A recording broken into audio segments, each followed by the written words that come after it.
আসসালামু আলাইকুম ওয়া রাহমাতুল্লাহি ওয়া বারাকাতুহু। আশা করি আল্লাহর রহমতে সবাই অনেক ভালো আছেন এবং পারফেক্ট কুকিং টিপস চ্যানেলের পক্ষ থেকে আপনাদের স্বাগতম। আজ আমি আপনাদের সামনে নিয়ে এসেছি অন্য একটি রেসিপি, পাকা লিচুর আচার। তবে রেসিপিটিতে যাওয়ার আগে প্লিজ আমার ছোট্ট চ্যানেলটিকে সাবস্ক্রাইব করে দিন।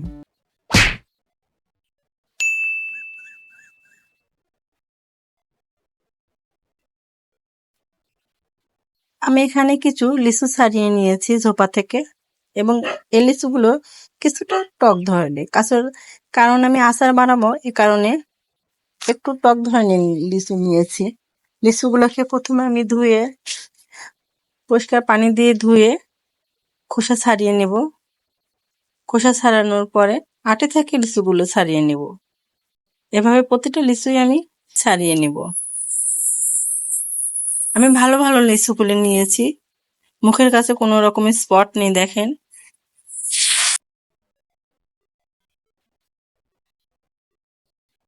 এভাবে আটি থেকে লিচুগুলোকে আমি ছাড়িয়ে নেব।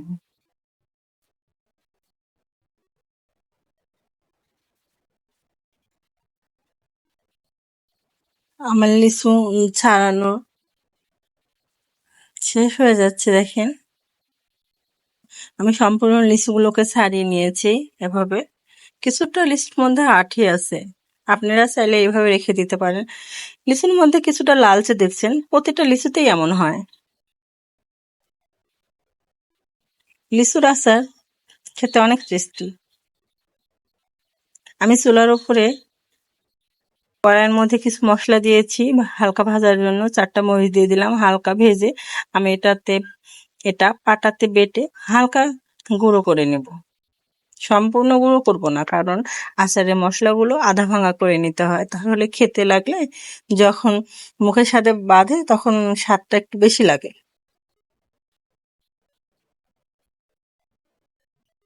আমার মশলাগুলো খুব ভাঙা হয়ে গেছে, দেখেন আমি কেমন করে ভেঙে নিয়েছি।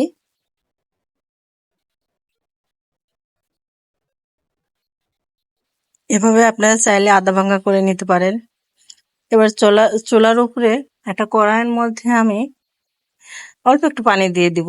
এর মধ্যে চিনি দিয়ে দিব 200 গ্রামের মতো।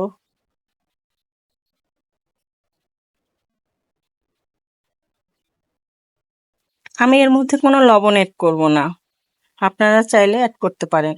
আমি এটাকে হালকা গরম করে নিয়ে এর মধ্যে লিচুগুলো দিয়ে দেব, ছেলে রাখা লিচুগুলো।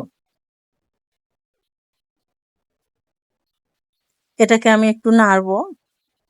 নাড়ার পরে চুলার আঁচটা আপনারা হাই দিতে পারেন, কারণ লিচু থেকে অনেক পানি বেরিয়ে আসে, এটা শুকাতে অনেক সময় লাগে। এ কারণে চুলার আঁচটা হাই দিতে হবে। দেখেন লিচুটা বলক এসে গেছে। এভাবে একটু পর পর নাড়বেন। তবে অন্য আচারে যেমন পানি শুকাতে হয় সম্পূর্ণ, এই আচারে কিন্তু সম্পূর্ণ পানিটা শুকাতে হয় না। আপনি চাইলে শুকাতে পারেন, তবে হালকা একটু পানি থাকলে আচারটা খেতে টেস্টি হয়। আমার আচারের পানিটা শুকিয়ে এসেছে, আমি এবার মশলাটা দিয়ে দিলাম একটু পরিমাণ। আচারটা হয়ে গেছে, আমি নামিয়ে নিয়েছি। এবার একটা প্লেটে ঢেলে দেব।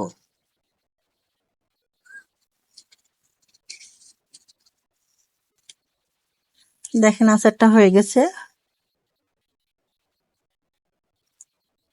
এবং দেখতে কতটা সুন্দর লাগছে। আশা করি আপনারা রেসিপিটি দেখে উপকৃত হয়েছে এবং ধৈর্য সহকারে দেখার জন্য ধন্যবাদ।